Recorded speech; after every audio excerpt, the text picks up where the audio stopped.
A Mariana Rosa Méndez, ella es gerenta de promoción sociocultural del MIDES. ¿Y por qué la estamos invitando aquí? Porque es el mes de la afrodescendencia y, bueno, se supone que MIDES está trabajando, reafirmando el compromiso que asumió hace un tiempo el Estado con esta comunidad. Bienvenida. Muchas gracias. Solo quisiéramos saber si efectivamente hubo mejoras notorias tras estos discursos de compromiso, ¿no? Bien. Bueno, primero estamos justamente celebrando el mes de la afrodescendencia. El MIDES lo viene realizando desde el año 2015, así que estamos en la 9ª edición. Y bueno, justamente este mes es para rendir cuentas, tanto de los avances como de los desafíos que aún tenemos para trabajar. Pero bueno, el foco fundamental es la consigna que somos afro, somos protagonistas. Es una consigna que tomamos el año pasado y que este año la reforzamos, pero con un enfoque directo en la educación. Bien, bueno, hablando de enfoques, no enfoque bien. Lo del Mariana te lo agregué, te puse un nombre extra. Es Rosa Méndez nada más. Me gusta, ¿verdad? Igual. ¿Te gustó la combinación? Sí. Bien. Bueno, y en esta elaboración justamente en este documento, ¿qué es lo más importante para ti a destacar?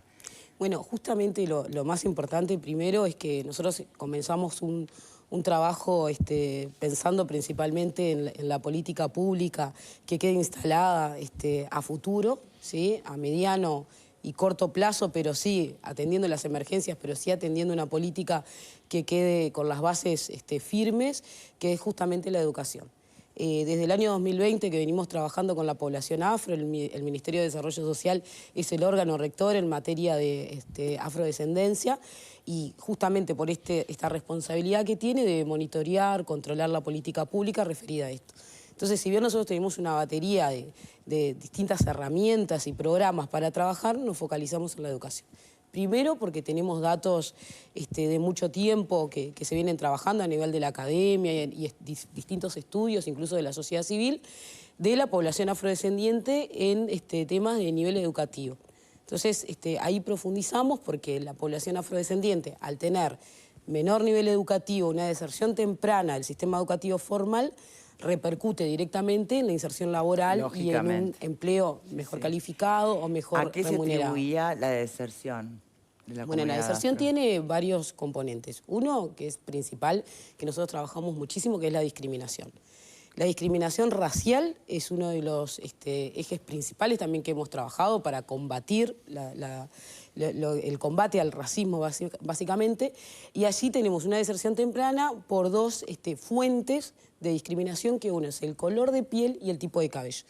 Esas son una de las cuestiones que nosotros venimos trabajando muchísimo, que es la discriminación. Y por otro lado también la población afrodescendiente trabaja, se ingresa al mercado laboral a edades más tempranas. Entonces acá también se da una deserción temprana del sistema educativo formal, porque bueno, dejo de estudiar para ir a trabajar, porque bueno, es una población mayoritariamente en situación de pobreza, que si bien ha cambiado la situación y que va mejorando de a poco, todavía tenemos un rezago importante en esa materia. Entonces, focalizamos ahí. ¿Solo el 1% llega a la universidad? En realidad, nosotros tenemos dos datos ahí. Tenemos un dato de la encuesta continua de hogares, sí, que lo que se da allí es el nivel educativo, que es un ingreso al nivel terciario de la universidad en carreras de grado, que es un 2%, y un egreso de 1,6%. Después tenemos, por otro lado, los datos que tiene la propia universidad a través de los formularios que completamos cuando estamos estudiando, que allí también se pregunta la ascendencia étnico-racial, donde ingresa un 5% y egresa efectivamente cerca de un 2%. Obviamente que no son datos que son buenos en materia de educación, pero sí son buenos en materia de trayectorias educativas en este último tiempo. Porque antes algo que pasaba justamente era esto, ¿no? Que habían poco ingreso a la universidad, no llegaba ni siquiera un 1% a la Universidad de la República y en estos últimos años sí tenemos estos ingresos y tenemos egresos. Por eso también estamos trabajando con un programa, el programa Progresa, que está dentro de la Universidad de la República, que hace muchísimos años que está, pero nosotros le dimos otro enfoque, que es el enfoque étnico-racial. Entonces, allí lo que hicimos fue capacitar a tutores para hacer el acompañamiento de las trayectorias educativas de la población afrodescendiente que se encuentra en la UDELAR, en la Universidad de la República, y comenzamos ya hace 1 año y medio, y comenzamos con 8 tutores, 30 estudiantes, y hoy estamos con 39 tutores y más de 1000 estudiantes que son acompañados en esta trayectoria para justamente lograr sostener una carrera de grados que va entre 4 a 5 años. Ahora, me impresiona porque ¿hasta dónde somos tan vulnerables a la discriminación? ¿Vos pensás que eso solo pasa o afecta en primeras infancias, ¿no? O adolescencias? Estamos hablando de carreras universitarias. Si será duro, que no la pueden sostener, que se requiera tutorial, tanto para quien la padece como para los que la hacen, ¿no? Los que la practican. Después hay toda una política que va por el lado de las decisiones de política afirmativa, cuotas y demás, que supongo que te van a estar haciendo preguntas. Pero terminando yo mi primera aproximación, ¿sumó en algo el Black Lives Matter, ya que venimos hablando de Estados Unidos, del hashtag que arrancó allí en el 2013, con toda la distancia de realidades entre Estados Unidos y nosotros, pero acá, siendo pocos, tenemos las mismas, caemos en las mismas actitudes, ¿no? De discriminación y de violencia. Entonces, ¿sumó o no? Si bien estamos hablando de poblaciones distintas y a nivel cultural también tenemos una gran distancia, sí hablamos de la misma causa, que es la discriminación racial, y la situación de la población afrodescendiente es igual en todo el mundo, o sea, pero siempre partiendo de la base de la discriminación. Los movimientos sociales en Uruguay vienen trabajando desde el año 2013, bueno, vienen trabajando desde antes, ¿no? Pero la ley de acciones afirmativas se da toda una discusión en el año 2012, 2013 se da la aprobación de la norma, 2014 decreto reglamentario, perdón, y ahí se pone en funcionamiento la norma. Es distinto cómo se ha trabajado a nivel social y territorial en las demandas de la población afrodescendiente. Porque nosotros, si bien hemos tenido y tenemos situaciones de discriminación fuertes, las situaciones, por eso a veces también como esto del comparativo, ¿no?, con otros países. Sí podemos decir que la discriminación racial atraviesa de la misma manera, tanto en Estados Unidos como en Uruguay, o a nivel de la región, más acá, o más hacia el norte. Pero sí es distinto cómo se organiza la sociedad civil. Cómo trascienden los medios. Nosotros tenemos acá tenemos un racismo de una forma más solapado. Muchas veces es un racismo institucionalizado que incluso a veces perdemos como la noción de que estamos teniendo una actitud racista. ¿Ves invisibilizado el tema acá en nuestro país? En realidad es un tema que tiene ciertas resistencias y en la resistencia se da eso de, bueno, yo no discrimino, o siempre damos ejemplo, ¿no? Yo no discrimino, tengo un amigo negro, tengo una amiga negra, mi vecina, o sea, eso es una forma, eso nosotros le llamamos microrracismo, eso es una forma de discriminar.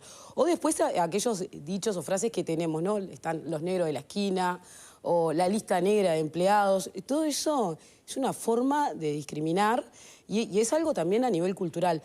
Tú vas a Estados Unidos a decir los negros de la esquina y tenés un problema. Sin embargo, acá lo decimos como algo peyorativo, algo que está como que está dentro de nuestra propia cultura, que no está bien, obviamente, pero esto lo trasladás a Estados Unidos y es un problema. Nosotros acá, por ejemplo, nos llamamos, a veces, yo que soy una persona afrodescendiente, ¿no? Muchas personas me dicen, negra, negra, todo bien, siempre y cuando haya respeto y yo la persona la conozco y está todo bien. Ahora, yo voy a Estados Unidos y le digo a otra persona, ¿qué haces, negra? Yo tengo un problema.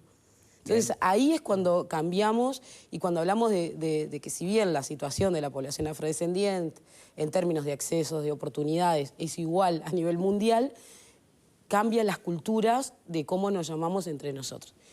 No está bien acá decirle negro o negra a nadie, obviamente. Por algo también tenemos una palabra de autoidentificación que es afrodescendiente, como persona sujeto de derechos, pero tampoco está bien que se diga en otro lugar. Ahora, no es lo mismo lo que podemos llegar a hacer acá, en otro país. Podemos tener un tipo de empresaria mucho más fuerte.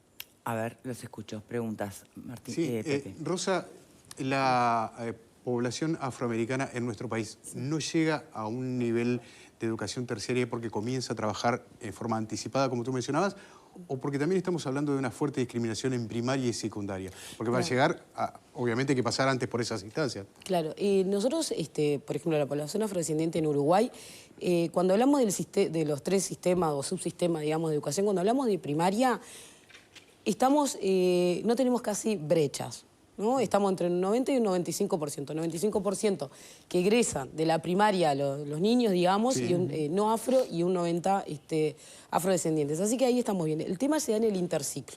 Ajá. Cuando pasamos de 6º año de escuela, digamos, de primaria al primer año de liceo. Sí. Las situaciones de discriminación se dan principalmente en el ámbito del sistema educativo a partir de la educación media, ¿no? A partir de secundaria, cuando empezamos el ciclo básico.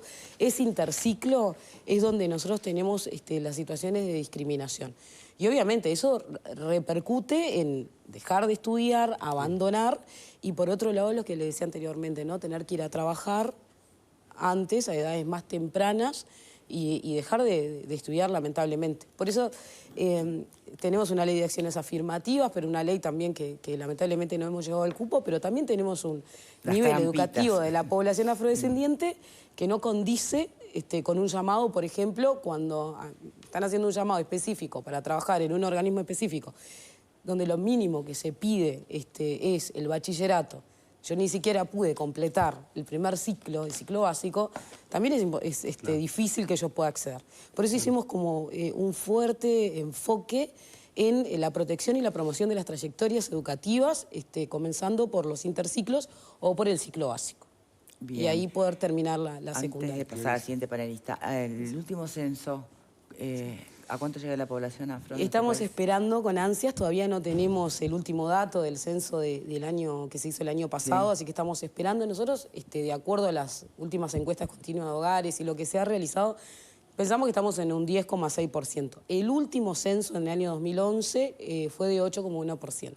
Unas 300.000 personas afrodescendientes. Ahora tenemos otro componente que es el componente también origen, migración, Sí. que ahí también eso puede tener una variación, un aumento también en la población de aquellas personas también de otro origen afrodescendiente que se autoidentifiquen como tal, ¿no? Bien.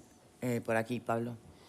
Sí, la Constitución dice, ¿no?, que todas las personas son iguales salvo sus talentos y virtudes. Lo que pasa es que si no te dan la posibilidad para poder desarrollar tus talentos y tus virtudes, no somos todos iguales. Hay algunos más iguales que otros. Y esa es la realidad, porque los uruguayos somos racistas.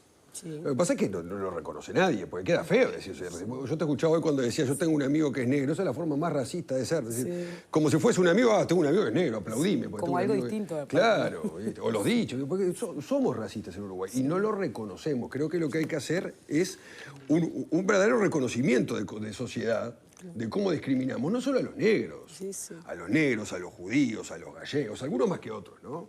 Nadie lo va a reconocer porque queda horrible reconocerlo. Pero la realidad es esa. A lo que iba, y vos hablás de un problema estructural que hay, que eso también ayuda lamentablemente a esta diferencia. Y la ley 19.122 para ingreso a cargos públicos y demás, creo que prevé un 8%, Sí, un 8%, de los llamados. Sí. Pero no se está cumpliendo. No, creo que llega un 1, 1,5. No sé si llega un Claro. 1,5 todavía. Claro. En ¿Cuál realidad- es el problema? Bueno. Porque hay una ley, hay un decreto, hay Claro. llamados, debería de cumplirse, no tiene mucho misterio. Sí, sí, ahí, como tú decís, primero esto tomando de sí que todavía falta como mucho más del reconocimiento de que somos una sociedad que discrimina.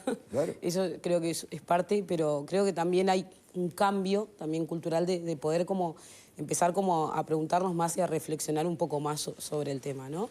Y después, por otro lado, sí, como tú decías, la ley 19.122 prevé un 8% de ingreso al Estado de personas afrodescendientes, norma que viene desde el año 2014.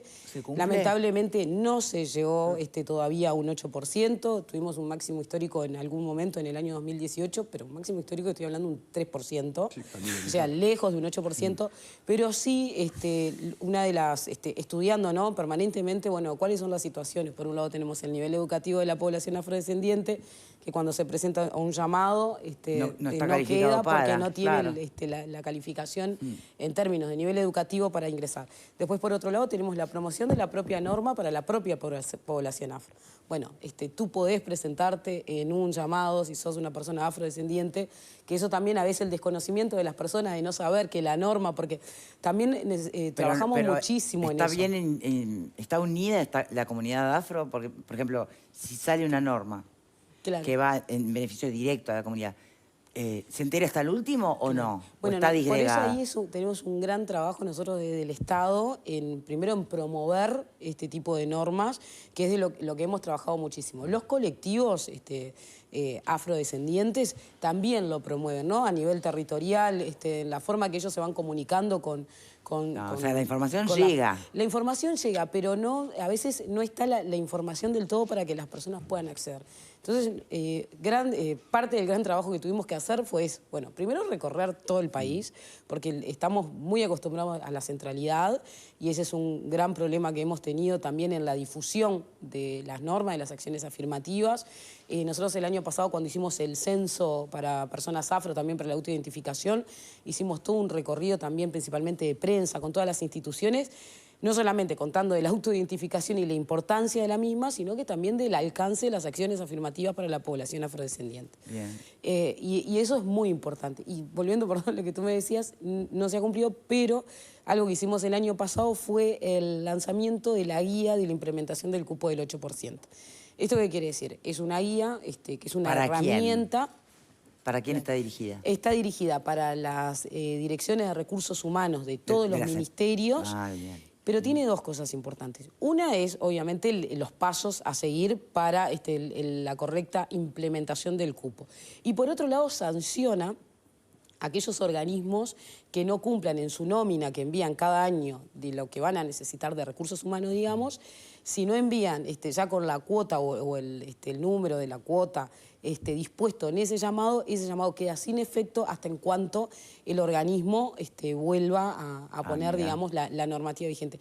Y esto es muy importante porque si bien no movió tanto la aguja, para nosotros sí generó que el 2022, que se llegó a un 1,8%, 2023 logramos 1,84%. Ese 84, digamos, ese 4 que se suma al 8, significaron 36 personas más que ingresaron. Entonces, para nosotros eso fue importante, la guía para los recursos humanos, cómo utilizarlo, el alcance de la normativa de la propia población afrodescendiente para que sepan que existe, que se pueden presentar, y por otro lado las capacitaciones y sensibilizaciones en todos los organismos. Bien, Diego. No, es súper interesante escucharte. Me hacía la pregunta y justo mencionaste la guía, pero ¿qué otras políticas públicas concretas se han desarrollado en este periodo que vos digas, bueno, acá tuvimos un avance? O también quizás cuáles están pendientes y ustedes ven ya sea desde adentro de la comunidad o inclusive desde esta oficina del MIDES, que sería necesaria. Porque hablaste de la UDELAR, pero me queda pendiente ahí qué pasa con enseñanza media, si realmente hay un involucramiento de la ANEP, que es un organismo complejo, grande, muchas veces difícil para llegar al nivel, digamos, de los centros educativos y modificar la dinámica. Hubo una transformación educativa, la perspectiva afro está en la transformación educativa, como más de lo concreto, porque mencionaste la ley del 2012, pero ¿qué otras cosas? Bueno, eso muy bien porque está bueno para contarles todo lo que hemos hecho. En primer lugar, nosotros tenemos un programa, que es el programa Enlace Educativo, dentro también del área que tengo a cargo, y ese programa lo que hace básicamente es revincular a aquellas personas que por algún motivo se desvincularon del sistema educativo formal, comenzando justamente con el ciclo básico. Ahí tenemos un acuerdo de trabajo con la ANEP, donde trabajamos con un grupo nuestro en territorio, y a su vez la ANEP tiene otro equipo, digamos, en territorio, y lo que hacemos es atender las demandas a nivel territorial y hacer el acompañamiento de estas trayectorias educativas, principalmente en secundaria. Al mismo tiempo y paralelo a esto, como ustedes saben, la mayoría seguramente está el programa Acredita Ciclo Básico, que es una prueba que se da 2 veces al año. Nosotros también somos parte de todo el trabajo que hemos trabajado incluso con la ANEP y con Antel, donde creamos primero una plataforma que se llama Educantel, Educantel es una plataforma de Antel, y en esa plataforma nosotros pudimos incluir el Acredita Ciclo Básico con la prueba a nivel virtual. Entonces las personas pueden ingresar, obviamente tenés que tener las herramientas, tener un dispositivo, pero también acompañamos en eso. Bueno, no tenés un dispositivo, vemos qué lugares tenemos dependiendo del territorio, si en algún municipio, si en alguna oficina territorial del MIDES, claro. si en algún salón de UTU que tengan computadoras, y ahí, porque tratamos de que, bueno, implementamos una política, pero te damos las herramientas para que la puedas utilizar, porque si no, no tiene sentido. Entonces, lo importante de esto, perdón, fue justamente esto, ¿no? Tener una plataforma que es de prueba, porque eso está muy bueno también, porque tenés la prueba de Acredita Ciclo Básico, que te da puntaje y demás.